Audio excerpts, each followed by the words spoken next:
guys, stereotyping people is wrong, unless, of course, it's in Team Fortress 2, in which case, stereotypes are great. And we are going to be checking out Weapon Stereotypes, Episode 7, The Engineer, from our friend Soundsmith. Let's get into it. The Engineer is in a bit of a weird spot. Is he a support class? Is he a defense class? Is he both? Probably both. I mean, when there's only like 7 classes, it's almost beside the point to categorize them. Because your categories are, what, max 2? So this guy probably has the biggest range of people who play him. You can see people ranging from an amazing and helpful team player to a completely clueless gibbous vision building on last to a griefer who's just set out to ruin everybody's fun. I mean, I love how there's one productive iteration and then a bunch of just hot garbage, right? You can't claim to be having a place. If trolling is not a play style, that's what I'm trying to say. Being bad at the game is not a play style. So how do you tell the difference between them? You could just watch how they act in game and then draw your own conclusions based off of that, like any normal person. Nah, obviously you judge them based off the stereotypes that their weapons and hats have, duh. Okay, really though, stereotypes don't apply to everyone, they're exaggerated. That's the nature of a stereotype, so don't like go and... Okay, I love this intro that they've decided that the engineer walking down doing a happy dance with a Dr. Seuss hat is what's going to communicate this to us. Apply that to somebody in an actual game. That's really dumb. Don't do that. Okay? No. The engineer. The shotgun. This guy is a strong, independent engineer who don't need to rely on no gimmicks to be good at what he does. He doesn't need crits or some fancy schmancy ammo return mechanic. He doesn't need a healing bolt or a laser bolt or any kind of weird future-y shit. You just need a good old-fashioned shotgun and some faces to shoot it at. In all seriousness, I mean, I guess, but you could put the shotgun on almost any class. You'll probably see this run by offensive Engies, usually with the Jag or the Gunslinger, since the Rescue Ranger's kind of seen as the go-to for a defensive playstyle. That said, these Engies will usually play more passively than those using other primaries, but we're going to talk about that in a second. There are a couple of types of Frontier Justice Engineers. The first one... Okay, so I'm going to disclose right now that I don't have the weapon types memorized yet. So I know what some of them supposedly do, but yeah, yeah, I'm not good enough to know this. I like to call the bipolar turtle. At first he plays... Okay, interesting. He's like, well, basically every NG on a Capture the Flag map. You set up a level 3 in the intel room or on last or whatever, it depends on what game mode you're in, and you rack up kills from that one scout who just runs straight into your sentry over and over, and he continues to do so like he's expecting something to change. Then when your sentry gets sapped or destroyed or whatever, you take your 50 billion crits and go full rage mode, relentlessly hunting down whoever it is that destroyed your sentry. These guys... Oh, right, the Frontier Justice is like gets crits from kills. Okay. They're usually newer players, and they'll often overextend trying to kill the guy that blew their shit up. They're not too hard to deal with, honestly, because they kind of broadcast the fact that they have crits and run at you across an open area, so, yeah, I don't know.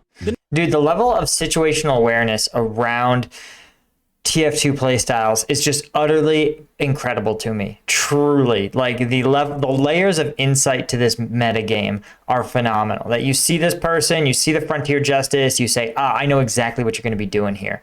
That's crazy. Similarly, again, in Real War, we look at the loadout of our enemy's specific gear, and we can infer their mission from it. If you see a fighter jet with certain types of bombs or air-to-ground missiles or air-to-air missiles, you can discern its role. In the same way, right, even if an NG isn't an NG, right, they're made by their equipment.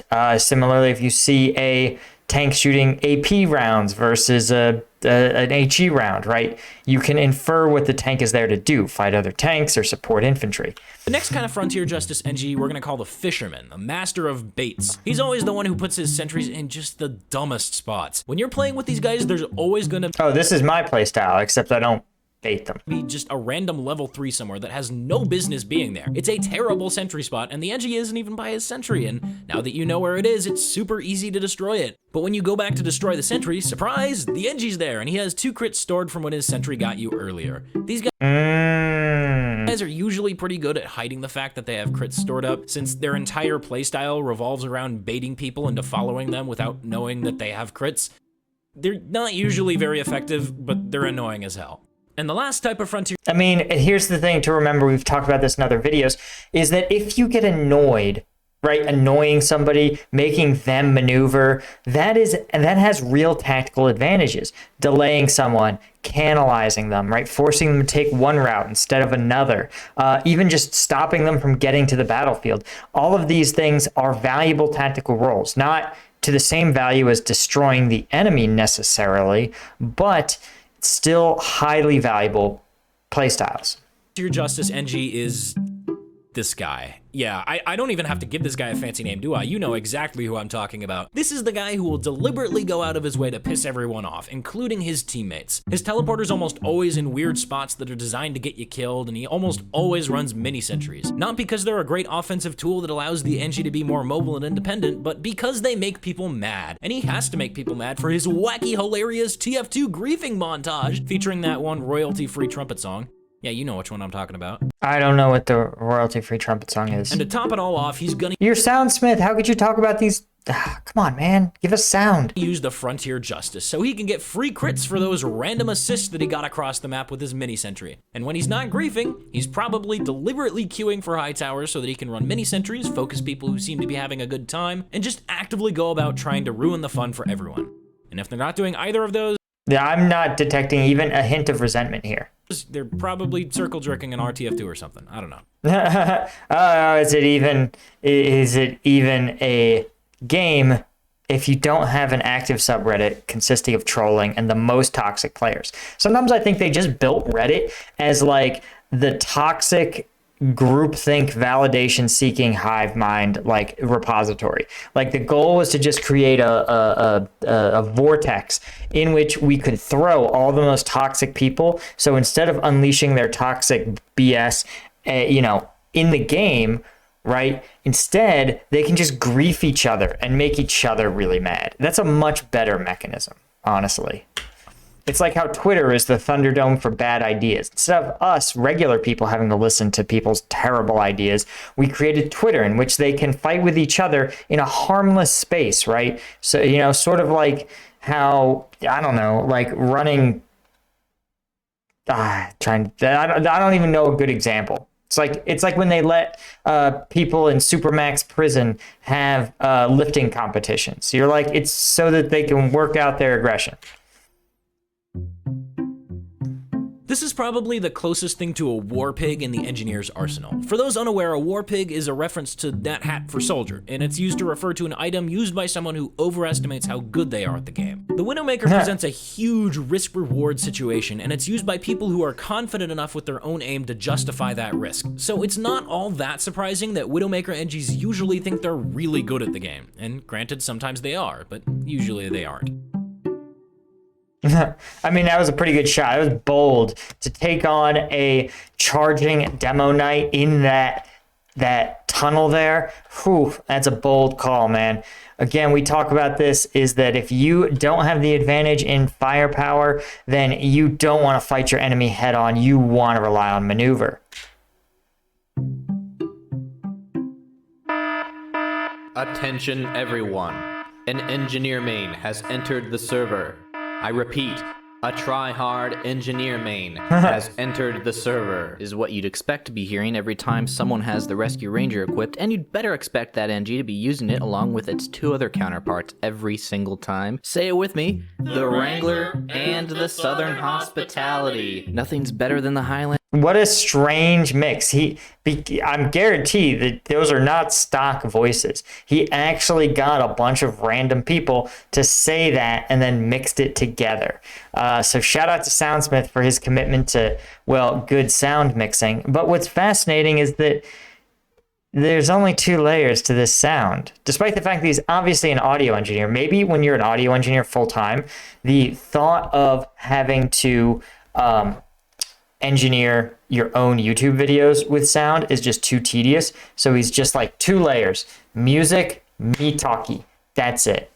Linear defense meta, right, boys? Well, to be honest, while some of these guys using the Rescue Ranger actually do know what they're doing, it's safe to say that when you see someone using it, you shouldn't automatically be asking yourself, is that a pro NG? Because 95% of the time, it's actually just some mediocre engineer player who uses it in place of his wrench the entire time that he's playing. Now, I'm not going to use the word crutch here, because if I were to call the Rescue Ranger a crutch for bad NGs, that would probably piss off my entire subscriber base. And believe me, if I had to use the most generalized word that I could think of to describe the Rescue Ranger, I would totally call it a crutch for bad NGs, but I'm not gonna do that. Instead, I'll just watch as they clumsily try to defend themselves from that single spy that casually places a sapper on their only line of defense.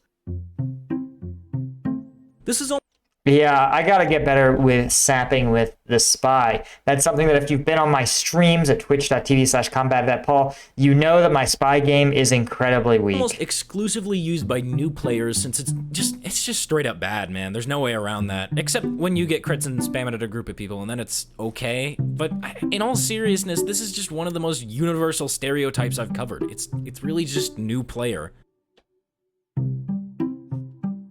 Using this Generic weapon pistol. is the fastest way to let everyone know I can't aim my primary. Okay, let's be honest. It's a great backup for risky primaries like the Widowmaker or the Frontier Justice, and it's a nice source of consistent damage to go along with the Rescue Ranger. But it's a stereotype that kind of implies that it isn't always accurate. Get it? Stereotype accurate, yeah, okay, all right, I see where you're going with Not this. always accurate because it's the pistol. Anyone?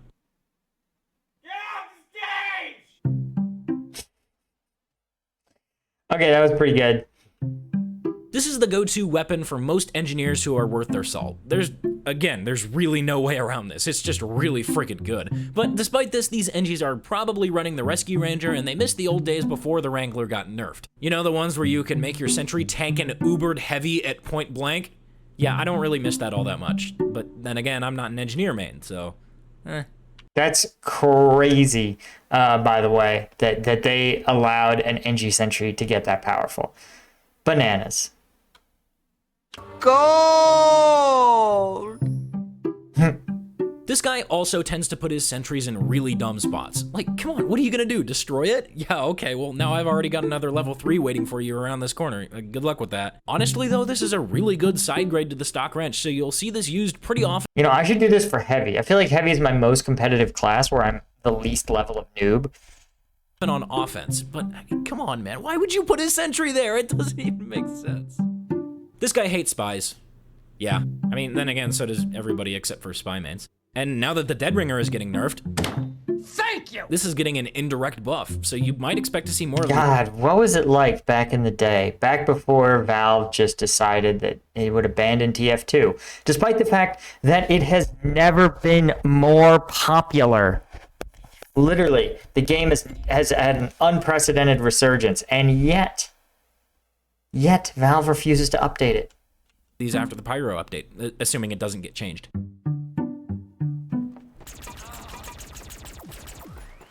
Yeah, I should just ignore any pistol-based games because my accuracy is so bad. Nothing personnel, kid. Damn, whew, that burn was so hot, I can feel it through the screen. Ugh, man, those weebs. You can't take your eyes off them for 1 second. If you see the Eureka effect on an Weeps. engineer that isn't an oblivious new player, then you should probably start checking the various props on the map, because chances are one of them doesn't have a collision hitbox and it has a tele exit hidden in it. Well, either that or he's just doing that thing in setup time where he builds stuff and teleports back to spawn and switches to a different wrench and yeah, whatever. Just check the props, dude. You'll thank me later. I mean, I wonder how much that they've patched out before they gave up. These guys tend to be more offensive than other NGs, and there are two basic types. There's one that relies more on his primary and uses the mini as a tool to lock down an area and engage people in a favorable spot, and then there's the one who can't actually aim, so he just spams this and lets it do the aiming for him. But like I said earlier, this is a series about stereotypes, which do tend to be more extreme. So... I have to ruin the fun for everyone. Damn, this is a mean stereotype. You're calling him the embodiment of evil. That was actually really good. Shit. This guy could be literally anyone. No, really. I'm using the proper form of literally in this case. This is the only weapon available for this slot. Like, I know it can technically be a strange, but it's still the same weapon. So, literally everyone equips this. So, wait, why am I even talking about this? What is it? Meanwhile, in an alternate universe where Soundsmith didn't talk about the construction PDA... Oh my god, Soundsmith forgot the construction PDA. I'm gonna make a really angry comment that brings this up to show everybody how... Oh my gosh, look at this old school YouTube interface. It's so blocky. Now everything is sleek, curves, and there's no downvote or no dislike button. Oh my god, I can't even talk. How smart I am. Oh, I'm so... All right. Well, that's all the weapons for Engineer. I'm gonna be doing Medic next, so let me know if you have any suggestions or things you'd like to see. I'm shocked that a sound engineer, the best sound engineer in the entire TF2 world, was like, let me make a barely sound mixed video. Honestly, there are so few weapons for... I mean, the mixing that he did do is great, but it's just a mic track and whatever this is, the music that goes... NG, that it's not even worth it to try and pad the runtime, so I'm just gonna let you guys go. Thanks for watching, and I'll see you next time. Hooray! Okay, that was pretty good. Here are my final thoughts, right? Because I owe you guys some final thoughts. First off, NGs. They're a support. They are a support class. People are like, oh, are they a defensive class? No, they're support, and it depends on the playstyle. But as we've talked about, the dispenser and the teleporter are two absolutely such critical support roles that I think, honestly, I'm starting to believe that deploying a sentry is of secondary importance.